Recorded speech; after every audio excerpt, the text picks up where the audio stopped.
నీ వాక్యము నా పాదములకు దీపమును, నా త్రోవకు వేయునై ఉన్నది. Thy word is a lamp unto my feet and a light unto my path. దయచేసి కూర్చోండి. దేవుని అతి పరిశుద్ధ నామానికి మహిమ, ఘనత, ప్రభావం కలుగాక. దేవుడు తన కృపను చెప్పున ఈ యొక్క మధ్యాహ్న సమయంలో మనతో ఉండి మాట్లాడుతున్న మాటలు విందాము. దీని వాక్యాన్ని చదువుకుందాం. రోమిలి రాసిన పత్రిక 8వ అధ్యాయము 19, 20, 21. దేవుని కుమారుల ప్రత్యక్షత కొరకు సృష్టి మిగిలిన ఆశతో తేరి చూచుచూ కనిపెడుచున్నది. ఏలైనగా సృష్టి నాశనమునకు లోనైన దాస్యముల నుండి విడిపింపబడి దేవుని పిల్లలు పొందబో మహిమగల స్వాతంత్రం పొందునను నిరీక్షణ గలదై స్వేచ్ఛగా గాక దానిని లోపరిచిన వాని మూలంగా వ్యర్థపరచబడెను.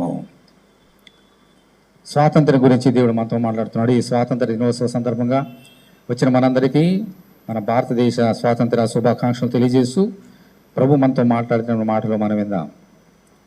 దేవుని కుమారుల ప్రత్యక్షత వరకు సృష్టి ఏం చేస్తుందమ్మా? మిగుల ఆశతో తేరి చూచుచూ కనిపెడుతున్నది. మన భారతదేశానికి ఒకప్పుడు స్వాతంత్రం లేదు. 1947 ముందు. ఆ తర్వాత స్వాతంత్రం వచ్చింది. స్వాతంత్రం రాకముందు అనేకమైన పోరాటాలు జరిగినాయి, అనేకమంది ప్రాణాలు పెట్టారు. మనం ఏం చేసామమ్మా? ఆశతో ఎప్పుడు స్వాతంత్రం వస్తుందా, ఎప్పుడు స్వాతంత్రం వస్తుందా అని ఎదురు చూసాం. ఒక సమయం వచ్చినప్పుడు దేవుడు స్వాతంత్రాన్ని ఇచ్చినాడు. దేవుని స్తోత్రం, హల్లెలూయా. 1947 ఆగస్ట్ 15 స్వాతంత్రం వచ్చింది. ఆ తర్వాత రిపబ్లిక్ డే, గణతంత్రం, ఒక సావరెన్ కంట్రీగా ఒక రాజ్యాంగం ఏర్పాటు చేసుకొని మనం తర్వాత ఒక రిపబ్లిక్ కంట్రీగా అది మనం జనవరిలో చేసుకుంటాం 26. స్వాతంత్రం అయితే ఆగస్టు 15 వచ్చింది. అయితే ఈ శ్రమలు ఉన్నప్పుడు అనేక శ్రమలు వచ్చినాయి, అనేక చనిపోయినారు, వారు తుపాకీలకి బలైపోయిన వారు ఉన్నారు, జైల్లో మగ్గిపోయిన వారు ఉన్నారు. భారతదేశం అంతా కూడా ఆశతో ఎదురు చూసింది స్వాతంత్రం ఎప్పుడు వస్తుందని. వచ్చింది. దేవునికి స్తోత్రం. అదే రీతిగా దేవుని వాక్యంలో కూడా ఒక మాట రాయబడి ఉన్నది. సృష్టి యావత్తు ఎదురు చూచుచున్నది. మళ్ళీ స్తోత్రం చూడండి. ఎవరి కోసం ఇది సృష్టి? సృష్టి తన కోసం కాదు, దేవుని కుమారుల ప్రత్యక్షత కొరకు. దేవుని బిడ్డలైన మనకి దేవుడు అనుగ్రహించిన స్వాస్థ్యం ఎలాగుంటుందో చూడాలని సృష్టి ఎంతో ఆశ ఎదురు చూస్తున్నదంట. ఎందుకని? 20వ వచనం, నాశనమునకు లోనైన దాస్యములో నుండి విడిపింపబడి దేవుని పిల్లలు పొందబోవు. తర్వాత ఏముందమ్మా? మహిమగల స్వాతంత్రం పొందునను నిరీక్షణ గలదై స్వేచ్ఛగా కాక దాని లోపరిచిన వారి మూలంగా వ్యర్థపరచబడను. స్వేచ్ఛగా కాక దానిని లోపరిచిన వాని మూలముగా. ఎందుకనంటే సైతానుడి లోకాన్ని పట్టుకున్నాడు, దేవుడు అనుమతించినాడు, లోకం అంతా వ్యర్థమైపోయింది. దేవుడిచ్చిన స్వాతంత్రాన్ని ఆదమవ్వలు పోగొట్టుకున్నారు. సైతానుడు పట్టుకున్నాడు. పట్టుకున్న తర్వాత మనుషుడు దాసత్వంలోకి వెళ్ళిపోయినాడు. ఈ యొక్క దేవుని కుమారులు పొందబోయే యొక్క మహిమల స్వాతంత్రం కొరకు సృష్టి కూడా ఎదురు చూస్తున్నది. మనం ఒకప్పుడు భారతదేశ ప్రజలు అప్పుడు ప్రజలు ఎలా ఎదురు చూసినారో ఇప్పుడు సృష్టి ఈవెంటుడే, ఎవ్రీడే ఆ మహిమగల స్వాతంత్రం కొరకు ఎదురు చూస్తున్నది. మనం కూడా ఎదురు చూడాలి. ఇక్కడ ఏమన్నాడమ్మా? మహిమగల స్వాతంత్రం అంటున్నాడు. అంటే ఏంటి? స్వాతంత్రాలు 2 ఉన్నాయి. ఇప్పుడు మన భారతదేశానికి 47లో వచ్చిన స్వాతంత్రం ఒకటి, అది ఫిజికల్గా. అయితే నిజమైన స్వాతంత్రం, దేవుడిచ్చే స్వాతంత్రం ఇదేమిటం? ఇది మహిమగల స్వాతంత్రము. ఈ భారతదేశానికి వచ్చిన స్వాతంత్రం ఎవరిచ్చారు? గాంధీ, నెహ్రూ, పటేల్ లాంటి వారు మనుషులు. వారెంతో త్యాగం చేసి భారతదేశానికి స్వాతంత్రం తీసుకొచ్చారు. అయితే మహిమగల స్వాతంత్రము, నిజమైన స్వాతంత్రం ఎవరిచ్చారు మనకి? మన ప్రభు అయినటువంటి యేసుక్రీస్తు. ఆయన కూడా అనేక శ్రమలు పొందినాడు.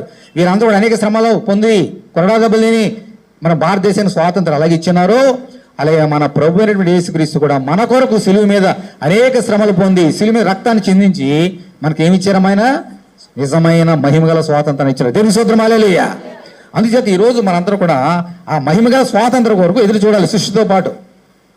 అంటే ఏమిటి ఈ స్వాతంత్రం? ఏంటి, ఎలా ఉంటుంది? ఇవన్నీ కూడా మనం నేర్చుకోవాలి. చాలా జాగ్రత్తగా వినాలి. దేవుని యొక్క పరిశుద్ధ గ్రంథంలో రాయబడిన స్వాతంత్రం గురించి నేర్చుకోవడం ముందు 1947లో మన భారతదేశానికి స్వాతంత్రం వచ్చిందని విన్నాం.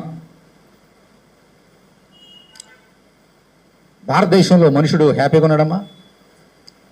అర్ధరాత్రి 12 గంటలకి ఒక స్త్రీ బయటికి వెళ్ళి రాగలుగుతుంది ఇంటికి క్షేమంగా.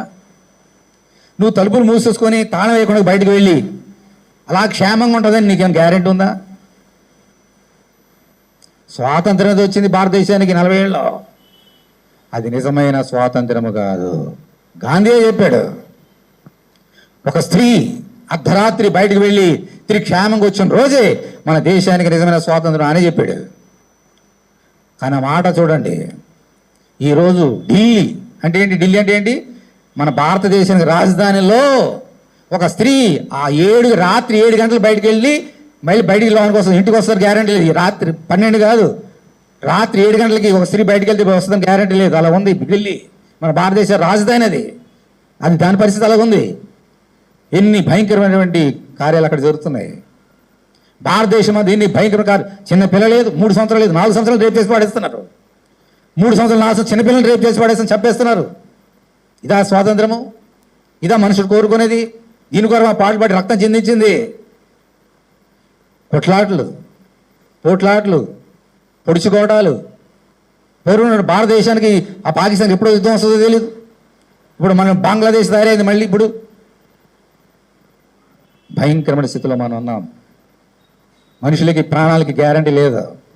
స్త్రీ మానానికి గ్యారంటీ లేదా? నా సోదరుడు, నా సోదరి, ఇది మనుషులు ఇచ్చే స్వాతంత్రం ఎలాగుంటాయి, కానీ దేవుడిచ్చే స్వాతంత్రం ఇటువంటిదిగా. దేవుని స్తోత్రం, హల్లెలూయా. ఇది మనకి నిజమైన స్వాతంత్రం, మహిమగల స్వాతంత్రం. అది ఎలా ఉంటుందో ఆగా నేర్చుకుందాం. అయితే ఇప్పుడు మనం నేర్చుకోవాల్సిన సంగతులు. ఎందుకు స్వాతంత్రం? భారతదేశానికి స్వాతంత్రం అని ఎందుకు స్వాతంత్రము? భారతదేశాన్ని బ్రిటిష్ వారు వచ్చి పాలించారు, మనల్ని బానిసలుగా చేసుకున్నారు కాబట్టి మనకు స్వాతంత్రం లేదు. పోరాడాము, స్వాతంత్రం తెచ్చుకున్నాం. మరి నీకు నిజమైన స్వాతంత్రం ఎందుకు? ఇప్పుడు నీకు 40 ఏళ్ళు నీకు వచ్చేసింది కదా స్వాతంత్రం, మళ్ళీ ఇంకో స్వాతంత్రం ఎందుకు నీకు? వచ్చింది కదా, వాళ్ళందరూ తెచ్చి పెట్టారు కదా. యేసుక్రీస్తు వచ్చి నీకు స్వాతంత్రం ఇవ్వాల్సిన అవసరం వచ్చింది. నేర్చుకోవాలి. పరిశుద్ధ లేఖనం ఉన్నటువంటి శాస్త్రం సంగతి నేర్చుకుందాం. 2వ కొరింథీ చూడండి, 2వ కొరింథీ 3వ అధ్యాయం తీయండి. 2వ కొరింథీ 3వ అధ్యాయము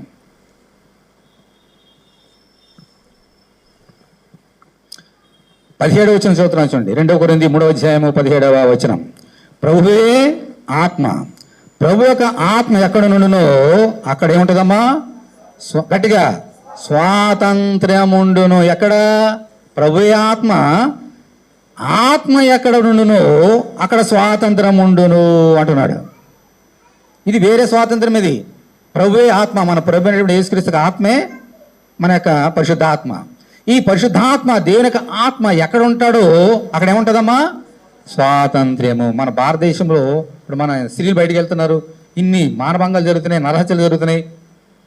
ఇది నిజమైన స్వాతంత్ర్యమా? అంటే అక్కడ ఎవరు ఉన్నారు?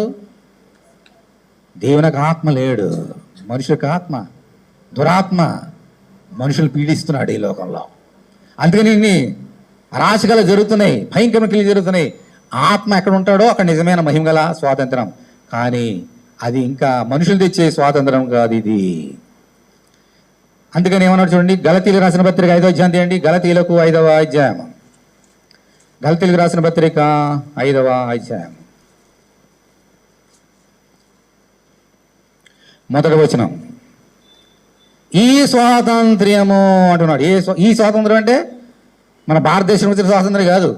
ప్రభు యొక్క ఆత్మ ఇచ్చే స్వాతంత్రం, మహిమగల స్వాతంత్రము అనుగ్రహించి క్రీస్తు మనలను స్వతంత్రంగా చేసి ఉన్నాడు. దేవుని స్తోత్రం, హల్లెలూయా, హల్లెలూయా గట్టిగా. కాబట్టి మీరు స్థిరముగా నిలిచి మరలా దాస్యమును కాడి క్రింద చిక్కుకొనకూడి. క్రీస్తు మనల్ని స్వతంత్రులుగా చేస్తున్నాడు. ఈ స్వాతంత్రం, ఏ స్వాతంత్రము? ఇంకా 2వ కొరింథీలో మనం చదువుకున్నాం కదా, ప్రభు యొక్క ఆత్మే పరిశుద్ధాత్మ. ఆ ఆత్మ ఎక్కడ ఉంటాడో అక్కడ ఏముంటుందమ్మా?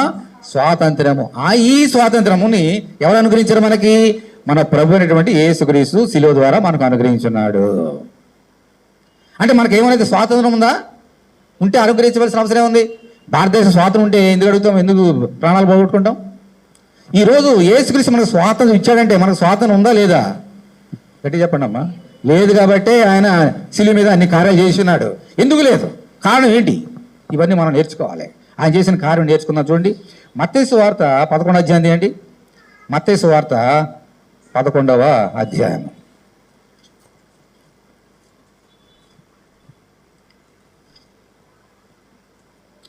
28 వచ్చింది చెప్తున్నా చూడండి. 28, 11, 28 మత్తయి. ప్రయాసపడి భారం మోసుకొనిచున్న సమస్త జనులారా నా యొద్దకు రండి, నేను మీకు విశ్రాంతి కలుగజేతును. నేను సాత్వికుడను, దీన మనసు గలవాడను గనుక మీ మీద నా కాడి ఎత్తుకుని నా యొద్ద నేర్చుకున్నాడు, అప్పుడు మీ ప్రాణములకు విశ్రాంతి దొరుకును. ఏలైనగా నా కాడి సులువుగాను నా భారం తేలిగ్గాను ఉన్నవి అంటున్నాడు. ఎందుకు అన్నాడు ఈ మాట ప్రభు? ప్రయాసపడి భారం మోసుకొనిచున్న సమస్తమైన జనులారా అన్నాడు. భారం అంటే ఏంటి? బరువు. బరువు మోయించినప్పుడు మనం ఎలా ఉన్నాం అనుకోండి, ప్రయాసం అక్కర్లేదు. ఏమైనా బరువు మోయాలంటే ఎలాగా? ప్రయాసపడాలి. ఒక బకెట్ నీళ్ళు మోయాలన్నా ప్రయాసపడాలి, బరువు ఉంటుంది. ఏమే? అందుకని ప్రయాసపడి భారం మోసుకొస్తున్న సమస్తమైన జనులారా అంటున్నాడు. ఏం భారం మోస్తున్నాడు మనుషుడు? పాపం అనే భారాన్ని మోస్తున్నాడు. ఏ భేదము లేదు, అందరూ పాపము చేసి దేవుడు అనుగ్రహించి మహిమను పొందలేకపోతున్నారు. ఏ భారం మోస్తున్నాం? మనందరూ కూడా పాపం అనే భారం మోస్తున్నాం. కంటికి కనబడుతుందా మీ భారం? కనబడదు. ఒక బియ్యం బస్తా మీ భుజం మీద పెడితే నీకు కనబడుతుంది. ఓ బకెట్ నీళ్ళు మీ బకెట్ ఇస్తే మీకు కనబడుతుంది. కానీ పాపం అనే భారం మన కంటికి కనబడేది కాదు. ఇంత భయంకరమైనటువంటి పాపం అనే భారాన్ని ప్రతి మనుషుడు మోస్తున్నాడు. ఇది కంటికి కనబడేది కాదు, దేవునికి కనబడుతుంది. ఈ భారాన్ని మోయలేక, విశ్రాంతి లేక చచ్చిపోతున్నాడు మనుషుడు. ఏలైనా పాపం వచ్చే జీతము మరణం. ఈ భారాన్ని మోయలేక చచ్చిపోతున్నాడు. ఉదాహరణ చూద్దాం. మనం మోయడానికి ఒక లిమిట్ ఉంటుంది. మహా అయితే ఒక 100 కేజీలు మోయగలుగుతాము. ఒక 500 కేజీలు మనం పెడితే ఏమవుతామమ్మా? చచ్చిపోతే ప్రాణాలు పోతాయి. అలాగే పాపం అనే భారం మోయలేక చచ్చిపోతున్నాడు మనుషుడు.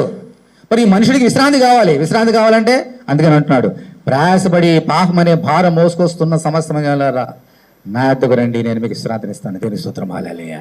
అందుకోసమే ఆయన ఈ లోకంలోకి వచ్చి శిలువ మీదకి ఎక్కి నీకు నీ నెత్తి మీద నీ భుజం మీద ఉన్నటువంటి భారాన్ని తీసివేయడానికి ఆయన శిలువ మీదని భారం మోస్తున్నాడని. అందుకే చూడండి ఏమన్నాడు అమ్మాయినా, నా యొద్దకు రండి, నా కాడి మోసుకోండి. నా కాడి ఎలా ఉందమ్మా? సులువుగా ఉన్నది. ఎవరైతే పాపం అనే భారాన్ని మోసుకొస్తున్నారో వారికి తెలియకుండానే సైతానుడు వారి భుజాల మీద ఏం పెట్టాడు తెలుసమ్మా? ఒక కాడి పెట్టాడు. ఒక ఒంటెద్దు కానీ 2 ఎద్దులు కానీ వెళ్తున్నాయి అనుకోండి, అవి భారాన్ని మోయడానికి ఏం చేస్తారు? కాడి పెడతారు. ఒంటెద్దు కానీ 2 ఎద్దులు కానీ అది మోసుకొని వెళ్తుంది. పాపం చాలాసార్లు గమనించండి, మోసి మోసి మోసి ఆ మెడంతా కూడా పుండ్లైపోతుంది. ఒకసారి బరువు మోయలేక రక్తం కారిపోతుంది. అమ్మో రక్తం కారిపోతుంది అమ్మో అని వదిలిపెడతాడు. కామందు రక్తం కారుతున్నా సరే పని అయిపోవాలి, కొడతానే ఉంటాడు ఏళ్ళమని. సైతాను కూడా అంతే. నీ మెడ మీద పాపమైన కాడిని పెట్టి నువ్వు కన్నీరు కాల్స్తున్నా అయ్యో అంటున్నా కూడా విడిచిపెట్టాడు, నేను కొడతానే ఉంటాడు. బో బో బో. ఎందుకని? మన నెత్తి మీద కూర్చున్నాడు వాడు. అటువంటి భారాన్ని మోస్తున్నాం. ఈ భారాన్ని మనము తీసుకోలేము నా సోదరుడు, నా సోదరి. గాంధీ, నెహ్రూ లాంటి వారు కష్టపడి స్వాతంత్రం తీసుకొచ్చారేమో కానీ ఈ సైతానుడు పెట్టినటువంటి ఈ కాడి యొక్క స్వాతంత్రాన్ని ఈ లోపల ఏ మనుషుడు మనకి ఇవ్వలేడు, యేసుక్రీస్తు మాత్రమే.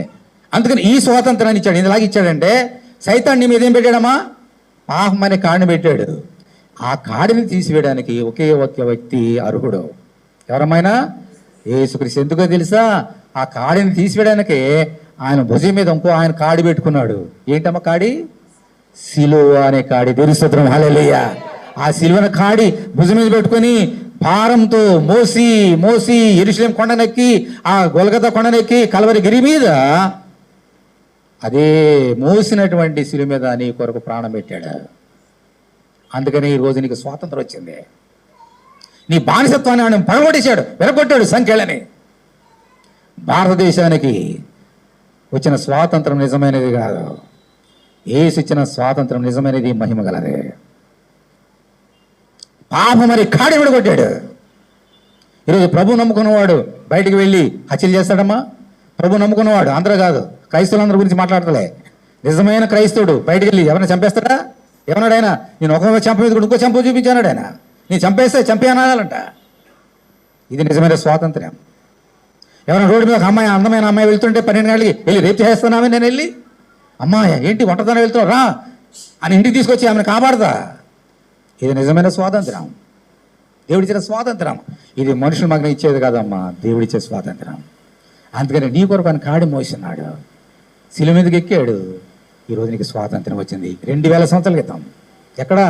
ఆ కల్వరిగిరి యెరూషలేములో ఆ శిలువ మీద కాచిన రక్తం ద్వారా నీకు స్వాతంత్రం వచ్చింది నా సోదరుడా, నా సహోదరి. అదే అంటున్నాడు చూడండి, మళ్ళీ దీన్నే ఒక చక్కని మాట ప్రభువే చెప్పాడు. యోహాను సువార్త 8వ అధ్యాయం తీయండి. యోహాను సువార్త 8వ అధ్యాయము.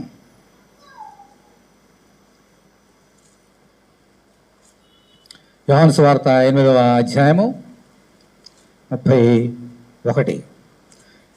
8:31 జాన్ ది గాస్పెల్. కాబట్టి యేసు తను నమ్మిన యూదులతో మీరు నా వాక్యమందు నిలిచిన వారైతే ఏమన్నాడమ్మా? నాకు శిష్యులు అని అనలేదు. ఏమన్నాడు? నిజముగా. ఎందుకంటే అందరూ నిజంగా శిష్యులు కాదు. నాకు శిష్యులే ఉండి సత్యమును గ్రహించేది, అప్పుడు సత్యం మిమ్మల్ని స్వతంత్రంగా చేయనని చెప్పగా. ఓ బ్యూటిఫుల్ అండి. ఏమన్నా చదువుతున్నా చూడండి. నా వాక్యమందు మీరు నిలిచిన వారైతే నిజముగా నా శిష్యులే ఉండి సత్యమును గ్రహించేది, అప్పుడు సత్యము మిమ్ములను స్వతంత్రులుగా చేయను. దేవుని స్తోత్రం. హల్లెలూయా. మనకి నిజమైన స్వాతంత్రం ఇచ్చేది ఎవరమ్మా? సత్యము. సత్యము ఇంతకీ సత్యం అంటే ఎవరు? నేనే మార్గము సత్యమును జీవమని చెప్పగలిగిన దేవుడు యేసు ఒక్కడే. ఆయన ద్వారానే మనకేమొచ్చిందమ్మా? స్వాతంత్ర్యము. ఈ సత్యమే మనకి స్వాతంత్రాన్ని ఇచ్చింది. ఇంకేమన్నాడు చూడండి ప్రభు. వారు మేము అబ్రాహాము సంతానం, మేము ఎన్నడను ఎవరికి నీ దాసులు ఉండలేదే, మీరు స్వతంత్రంగా చేయబడుతారని మీ ఎలా చెప్తున్నామని ఆయనతో అనేది. అందుకు యేసు పాపము చేయ ప్రతి వాడును పాపమునకు దాసుడు అని మీతో నిశ్చయముగా చెప్పుచున్నాను. ఈయన అంటున్నారు అక్కడ ఉన్న వాళ్ళందరూ కూడా ఇదేంటిది స్వతంత్రంగా చేస్తామంటే మేమందరం బానిసలమా? అబ్రాహాము సంతానం అన్నారు. అప్పుడు ప్రభు అంటున్నాడు పాపము చేసే ప్రతి వాడు పాపానికి దాసుడే. సైతాను నెత్తి మీద కూర్చొని కాలు పెట్టేశాడు. మీకు తెలియదు అన్నాడు ప్రభు. అందుకని ప్రభు అనేటువంటి సత్యము వచ్చి మనకేం ఇచ్చాడమ్మా? నిజమైన మహిమ గల స్వాతంత్రం ఇచ్చాడు. దేవుని స్తోత్రం. హల్లెలూయా. ఇటువంటి స్వాతంత్రం ఇవ్వడానికి యేసు సిరి మీద చనిపోయి సమాధి చేయబడి తిరిగి ఆయన లేచున్నాడు. ఇప్పుడు ఈరోజు మనం నేర్చుకోవాలి.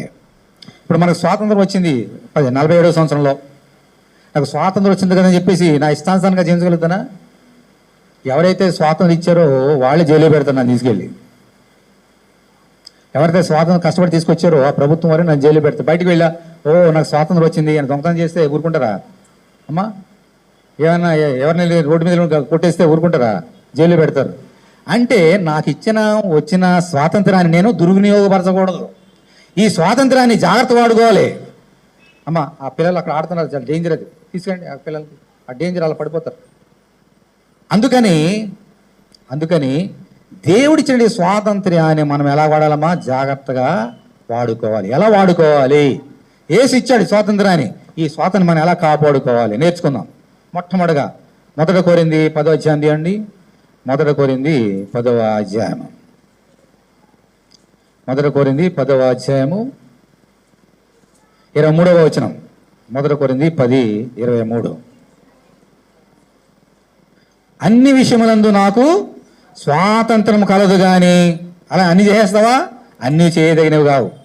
అన్నిటి యందు నాకు స్వాతంత్రం కలదు కానీ అన్నీ క్షేమాభివృద్ధి కలుగజేయవు.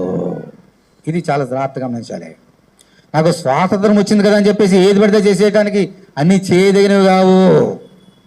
అన్నిటి యందు నాకు స్వాతంత్రం కలదు కానీ అన్నీ క్షేమాభివృద్ధి కలగజేయవు. అంటే ఏమిటనమాట? యేసు మనకిచ్చిన స్వాతంత్రాన్ని మనం ఏం చేయాలి? క్షేమాభివృద్ధి కోసమే వినియోగించాలి తప్ప యేసు ఒక పాపం జయమిచ్చాడు, సైతాన్ పైన కాని విడగొట్టాడు, నా ఇష్టానుసంగా జీవిస్తానంటే దేవుడు ఒప్పుకోడు, ప్రభు ఒప్పుకోడు.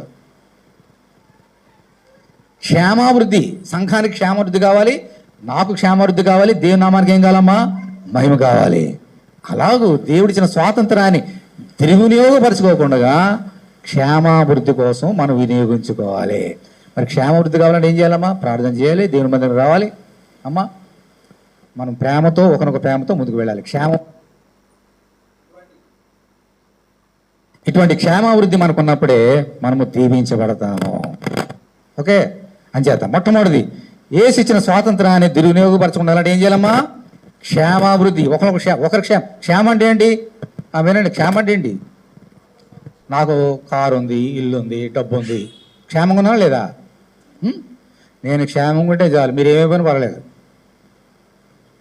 నాకు 3 పూటల తిండి ఉంది, మీరు తిండికి లేకపోయినా పర్లేదు, నేను క్షేమంగా ఉన్నా. అదే క్షేమం అంటే? అది క్షేమం కాదు. నీకు 3 పూటలు ఉన్నాయి, 2 పూటలు కానీ కనీసం 1 పూటలు ఉన్నాడు కదా, ఏం చేస్తున్నావు నువ్వు? ఏం సాయం చేస్తున్నావు? అది క్షేమవృద్ధి అంటే. అంటే ఏంటంటే సెల్ఫిష్నెస్ కాదు, నేను ఆగిఉంటే చాలు, నా జీవితం వెళ్ళిపోతే కాదు. అది కాదు దేవుడు కోరుకునేది. అందరూ క్షేమంగా ఉండాలి, నేను క్షేమంగా ఉండాలి, సంఘము ప్రపంచము క్షేమంగా. అందుకని ప్రపంచం గురించి ప్రార్థన చేయాలి, భారతదేశం గురించి ప్రార్థన చేయాలి. మనందరూ కూడా మనము క్షేమంగా ఉండాలి, ఇతరులు కూడా. మన భారతదేశం అనేక మతాల వారు ఉన్నారు, అనేక విశ్వాసాలు ఉన్నారు. అలాగని కొట్లాడుకుందామా? అమ్మా మా దేవుడు గొప్పవాడు, మీ దేవుడు గొప్పవాడు అని కొట్లాడుకుందామా? వాళ్ళు కొట్లాడుకుంటారు ఈ లోకంలో. ఇక క్షేమాభివృద్ధి ఉంటుంది. మన దేవుడు గొప్పవాడు మనకు తెలుసు, ఇతరులకి కదా, ఇతరులకి వాళ్ళ దేవుడు వాళ్ళు గొప్పవాడు, నా దేవుడు గొప్పవాడు అని వెళ్తే కొట్లాడు తప్ప ఇంకేం రావు. నీ విశ్వాసం నీది, వారి విశ్వాసం వారిది. కానీ మనం ఏం చేయాలమ్మా? క్షేమాభివృద్ధి, ఒకరికి ప్రేమించుకుంటూ, ఒకరికొకరు ప్రార్థన చేసుకుంటూ ఎవరి విశ్వాసం వారు ముందుకి వెళ్ళాలి. ఇది మొదటి సంగతి. రెండో సంగతి, గలతీయులకు రాసిన పత్రిక 5వ అధ్యాయం అండి. గలతీయులకు రాసిన పత్రిక 5వ అధ్యాయం 13వ వచనం. సహోదరులారా, మీరు స్వతంత్రులుగా ఉండుటకు పిలువబడితిరి. అయితే ఒక మాట సుమా, స్వతంత్రులుగా ఉండకు పిలువబడితే అయితే ఒక మాట, ఆ స్వాతంత్రమును శారీరక క్రియలకు హేతువు చేసుకొనక ప్రేమ కలిగిన వారే ఒకరినొకడు దాసులేనుడి. ధర్మశాస్త్రమంతు నిన్ను వలె నీ పూర్వాన్ని ప్రేమించిన ఒక్క మాటలో సంపూర్ణమై ఉన్నది. అయితే మీరు ఒకనొకడు కలుసుకొని భక్షించినలా మీరు ఒకరి వల్ల ఒకడు బొత్తిగా నశించిపోదురేమో చూచుకొనుడి అని అంటున్నాడు. మీరు స్వతంత్రంలో పిలువబడతారు కాబట్టి ఆ స్వాతంత్రము శరీర క్రియలకు హేతువు చేసుకొనకుండగా. మనం ఎవరమ్మా? శరీర సంబంధం, ఆత్మ సంబంధమా? ఆత్మ సంబంధం. కాబట్టి యేసు మనకిచ్చిన ఈ స్వాతంత్రాన్ని దేని కొరకు వినియోగించాలి? ఈ శరీర సంబంధానికి సంబంధించినటువంటి వాడి కొరకు కాదు, మనలో ఉన్న ఆత్మను సంతోషపెట్టడానికి. ఎందుకని? ఆత్మ ఎక్కడ ఉన్నాడు అక్కడ స్వాతంత్రం ఉన్నాను. ఈ స్వాతంత్రం ఇచ్చిన ఆత్మ ఉన్నాడు కాబట్టి మరి ఎవరు సంతోషపెట్టాలమ్మా? మన శరీర క్రియలు కాదు. మనకి స్వాతంత్రాన్ని ఇచ్చిన, మహిమగల స్వాతంత్రం ఇచ్చిన ప్రభుని, ఆత్మని సంతోషపెట్టడానికి ప్రతి కార్యం చేయాలి. దీని అర్థం ఏంటంటే, ప్రభు చెప్పాడు ఒక చోట, నేను ఎవరికైనా బయటకు వెళ్ళి అలా వెళ్తున్నాడు అనుకోండి, ఎవరికైనా పెద్ద బహుమానం ఇచ్చేసా, ఒక 1000 రూపాయలు ఇచ్చాను అనుకోండి, మీ అందరికీ నేను బయటకు వెళ్తుంటే 1000 రూపాయలు ఇచ్చాను అమ్మా అని చెప్పాను అనుకోండి, అదేంటది? డబ్బా. డబ్బా. అందరికి సాయం చేసి నువ్వు సాయం చేసావు చెప్పడం కాదు, దేవుని తెలిసేలా చేయాలి. దేవుని తెలిసే చాలు. వారికి చిన్న సహాయం చేశారని చెప్పి మీ 10 మంది చెప్పుకుంటే అది క్షేమవృద్ధి కాదు, ప్రేమ కాదు, శరీర క్రియ అది. నేను ఎవరిని సంతోషపెట్టడానికి ఇప్పుడు అక్కడ 1000 రూపాయలు ఇచ్చాను, ఎందుకో తెలుసా? నా యేసుని సంతోషపెట్టడానికి కాదు, మిమ్మల్ని సంతోషపెట్టడానికి, మిమ్మల్ని గొప్పలు చెప్పుకోవడానికి. నేను 1000 రూపాయలు ఒక బయట కూర్చున్న వాడికి 1000 రూపాయలు ఇచ్చానంటే, అమ్మో పాస్టర్ గారు 1000 రూపాయలు ఇచ్చాడు, అమ్మో ఎంత గొప్పవాడు మన పాస్టర్ గారు, ఎంత ధన్యులు, ఎంత మంచి చర్చకు వచ్చేస్తున్నామో అని మీరు నన్ను మెచ్చుకుంటారని చేస్తే, దేవుడు నాకు ఇచ్చిన స్వాతంత్రాన్ని శరీర సంబంధ క్రియల కొరకు వినియోగించుకున్నాను అనమాట. నేను మాట, క్రియ, తనకు ఏం చేసిన ఎవరి కొరకు చేయాలమ్మా? దేవుని మహిమ కొరకు చేయాలి. అందుచేత యేసు నీకు స్వాతంత్రం ఇచ్చాడు. నువ్వు చేసే ప్రతి క్రియ ఎవరిని సంతోషపెట్టడానికి? మనుషులు సంతోషపెట్టడానికి ఏం కార్యం చేయకండి. మనుషులు ఎవరు మెచ్చుకుంటారు, బయటకు వెళ్ళి అది ఇది అని చెప్తారు నీ పక్కనే. నువ్వు అక్కడ ఒక గంట గుమ్మం దాటగానే నీ గురించి చెడుగా చెప్తారు, నా గురించి అని, మీ గురించి అని, అంతే. లోకం అటువంటిది. అది లోకం గురించి మనం పట్టించుకోవద్దు. లోకాన్ని సంతోషపెట్టడానికి ఏ కార్యం చేయకండి. మనం మాట, క్రియ, తలవి ఏం చేసినా దేవుని కొరకు చేయాలి. దేవుని స్తోత్రం. హల్లెలూయా. మొట్టమొదటి ఏంటి? సంఘ యొక్క క్షేమాభివృద్ధి కొరకు. రెండవది దేవుని సంతోషపెట్టడానికి, మన శరీరాన్ని సంతోషపెట్టడానికి కాదు. తర్వాత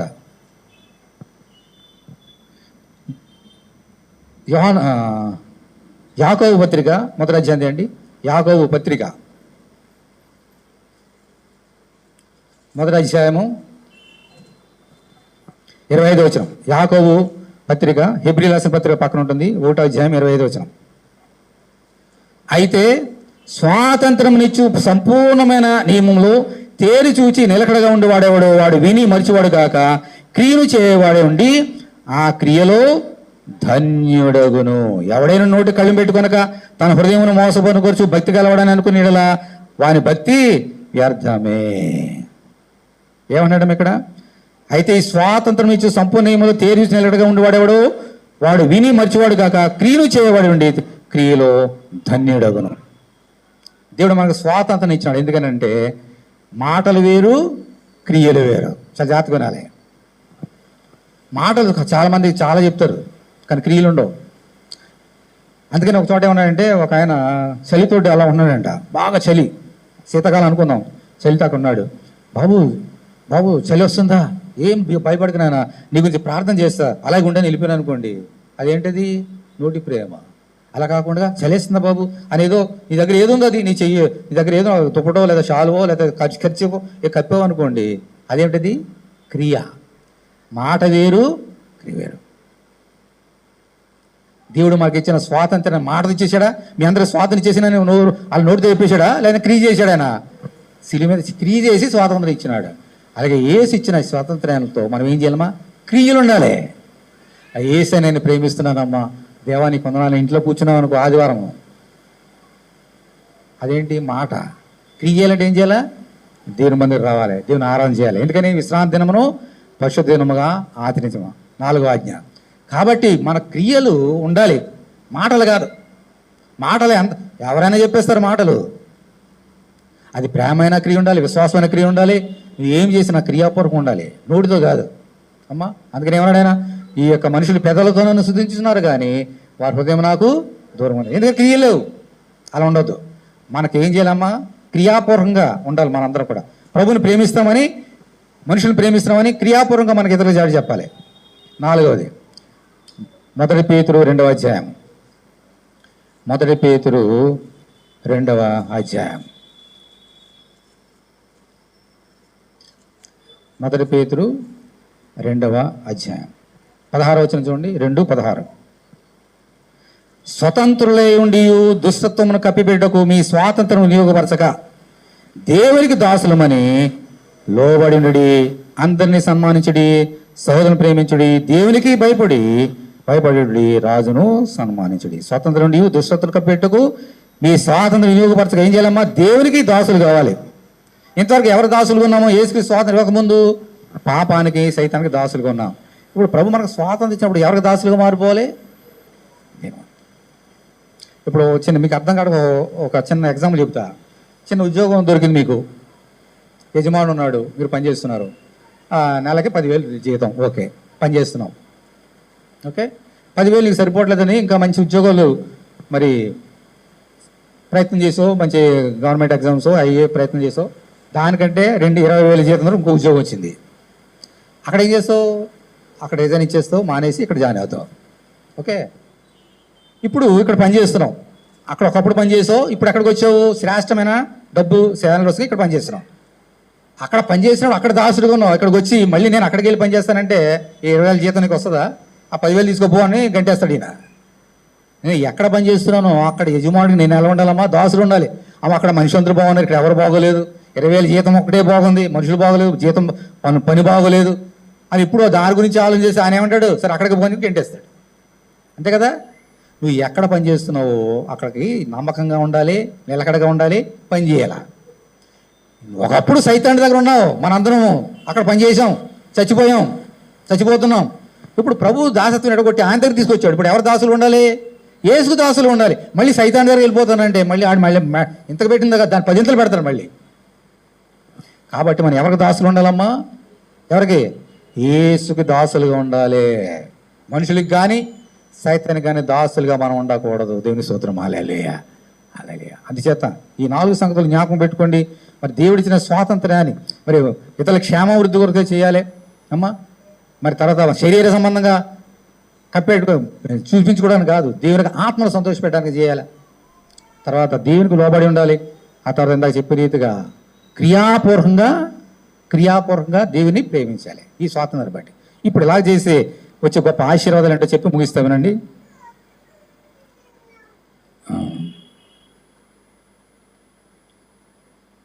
మొట్టమొదటిగా గలతీలకు రాసిన పత్రిక 4వ అధ్యాయం చేయండి. గలతీలకు 4వ అధ్యాయం 22వ వచనం. గలతీలకు 4వ అధ్యాయము 4:22. దాసి వలన ఒకడును, తర్వాత ఏమందమ్మా? స్వతంత్రురాలి వలన ఒకడును, 2 కుమారులు అబ్రహామును కలిగిరని వ్రాయబడి ఉన్నది కదా. అయినను దాసి వలన పుట్టినవాడు శరీర ప్రకారంగా పుట్టాను, స్వతంత్రురాలు వలనగా పుట్టినవాడు వాగ్దానం బట్టి పుట్టాను. ఈ సంగతులు అలంకార రూపంగా చెప్పబడినవి. ఈ స్త్రీలు 2 నిబంధనలే ఉన్నారు. వాటిలో ఒకటి సినాయి కొండ సంబంధమైనది దాస్యములుండకు పిల్లలు కరును, అది హాగరు. ఈ హాగరు అన్నది అరేబియా దేశంలో ఉన్న సినాయి కొండయే. ప్రస్తుతమందున యెరూషలేము దాని పిల్లలతో కూడా దాస్యమందున కనుక ఆ నిబంధన దానికి తీటుకున్నది. అయితే పైనున్న యెరూషలేము స్వతంత్రము ఉన్నది, అది మనకు తల్లి. దేవుని స్తోత్రం. హల్లెలూయా, హల్లెలూయా. వినండి, అబ్రాహాముకి 2 భార్యలు. మొదటి భార్య పేరేంటమ్మా? హాగరు, తర్వాత శారా. ఈ హాగరు వల్ల ఒక కుమారుడు పుట్టాడు. ఇది దేవుడిచిన వాగ్దానం బట్టి పుట్టాడా? పుట్టలే. శారా చెప్పింది పిల్లలు లేరు, ఆమెతో వెళ్ళు కాపురం చేయి, పిల్లలు పుడితే పుట్టాడు. దేవుడు వాగ్దానం చేయలే. దాసి. ఎవరమ్మా హాగరు? ఎవరు? అబ్రాహాముకిని శారాకి దాసి హాగరు. ఆమెకి పుట్టినవాడు ఇష్మాయేలు. స్వతంత్రం వల్ల పుట్టినవాడు కాదు.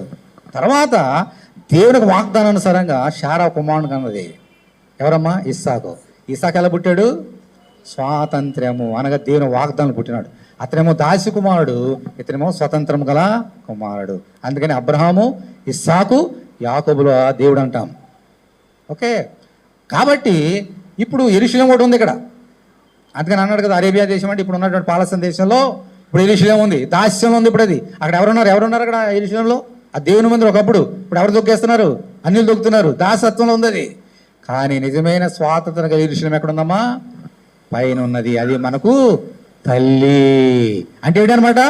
నిజమైన స్వాతంత్ర్యాన్ని ఇచ్చే యెరూషలేము ఎక్కడుంది? పైన, ఇక్కడ కాదు, భూమిలో. అది దాసత్వం ఉన్నది. సరే, కానీ నిజమైనటువంటి యెరూషలేము ఎక్కడుందమ్మా? పైన ఉన్నది. అది నిజమైన మహిమ గల స్వాతంత్రము గల తల్లి. దాని గురించి మనం ఆశతో కనిపెడుతున్నాం. 47 సంవత్సరం వరకు ఎప్పుడు వస్తుందో అని ఆశలు కనిపెట్టారు. సృష్టి కనబడుతున్నది, ఇప్పుడు మనం కూడా కనిపెట్టాలి. అమ్మా, ఇప్పుడున్నది నిజమైన స్వాతంత్రం కాదు. పాపం నుంచి విడిపించాడు ప్రభు. కానీ భారతదేశంలో ఉన్నాం. ఈ భారతదేశం నిజమైన స్వాతంత్రం ఉందా? మహిమ స్వాతంత్రం లేదు. కానీ ఎక్కడుందో మనకి నిజమైన స్వాతంత్రము? పరలోకములో ఉన్నది, పరలోక రాజ్యంలో.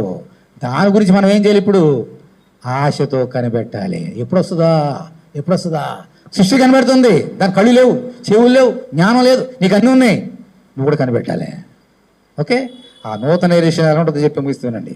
రాబోయే ఆ తల్లి, ఆ నిజమైన స్వాతంత్రం గల తల్లి ఎలా ఉంటుందో చూపిస్తా.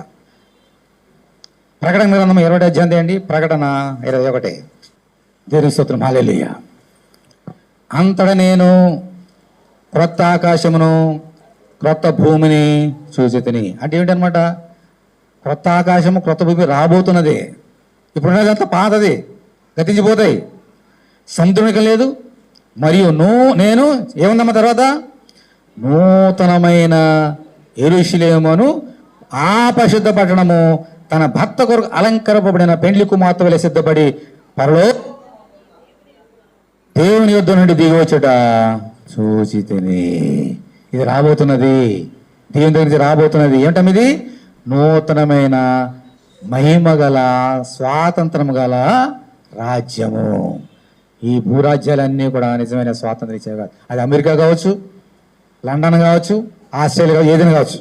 నిజమైన స్వాతంత్రం ఇచ్చేది దేవుని యొక్క రాజ్యం, యెరూషలేము, రాబోతున్న రాజ్యం. ఇప్పుడు అది ఎలా ఉంటుందో చూద్దాం.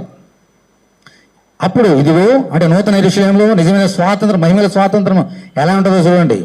దేవుని నివాసము మనుషులతో కూడా ఉన్నది. దేవుని స్తోత్రం. హల్లెలూయా. గట్టిగా. ఆయన వారితో కాపురముండును, వారు ఆయన ప్రజలే ఉందురు. దేవుడు తానే వారి దేవుడే ఉండి వారికి తోడే ఉండును. ఆయన వారి కన్నుల ప్రతి బాష్ప బిందువును తుడిచివేయను. మరణం ఇక ఉండదు, దుఃఖమైనను, ఏడుపైనను, వేదన అయినను ఇక ఉండదు. మొదటి సంగతులు గతించిపోయిన సింహాసనం నుండి వచ్చిన గొప్ప స్వరము చెప్పడం వెంటనే అప్పుడు సింహాసనాసీనుడన్న వాడు ఇదిగో సమస్తమును నూతనమైనగా చేర్చున్నానని చెప్పాను. మరి ఈ మాటలు నమ్మకమును నిజమైన గనుక వ్రాయమని ఆయన నాతో చెప్తున్నాడు. దీని స్తోత్రం. హల్లెలూయా. గట్టిగా. రాబోతున్నది నిజమైన తల్లి. అక్కడ ఎవరితో కాపురం ఉంటారంట? ఎవరెవరితో కాపురం ఉంటారు? దేవుడు మనతో కాపురం ఉంటాడంట. అక్కడ ఏడుపు ఉంటుందా? దుఃఖం ఉంటుందా? వేదన ఉంటుందా? అన్నీ ఎక్కడ ఉన్నాయి? ఇక్కడ ఉన్నాయి. ఏ దేశం? ప్రతి దేశంలో ఉంటాయి. అమెరికా చాలా పెద్ద దేశం అనుకుంటారేమో, అక్కడ ఉద్యోగాలుగా చచ్చిపోతున్నారు జనాలు. అక్కడ బంగ్లాదేశ్, శ్రీలంక, పాకిస్తాన్ భయంకర ఆర్థిక సంక్షోభంలో పడిపోయినాయి. భారతదేశం కూడా తక్కువ లేదు. ఎప్పుడు ఏం చదువుతుందో తెలియదు. ఎక్కడ చూసినా దుఃఖం, వేదన, కన్నీరు.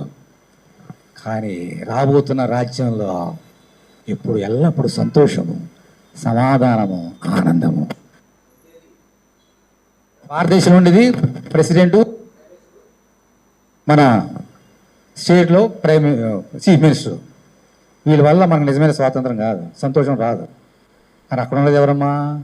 రాజులకు రాజు, ప్రభులకు ప్రభుని యేసుక్రీస్తు ఆయన మన ఎదురుగుంటే మన ప్రతిరోజు సంతోషమే, ప్రతిరోజు ఆనందమే. దేవుని స్తోత్రం, హల్లెలూయా. ఈ నిజమైన స్వాతంత్రం నీకు కావాలనంటే ఈరోజు నీ జీవితాన్ని ప్రభు సమర్పించుకో. ఇప్పుడు నువ్వు ఎవరైనా బయట వచ్చి నువ్వు ఏ కంట్రీ అంటే ఏం చెప్తావు? పాకిస్తాన్ అంటావా, ఇండియా అంటావా? ఎందుకని అంటావు ఇండియా అని?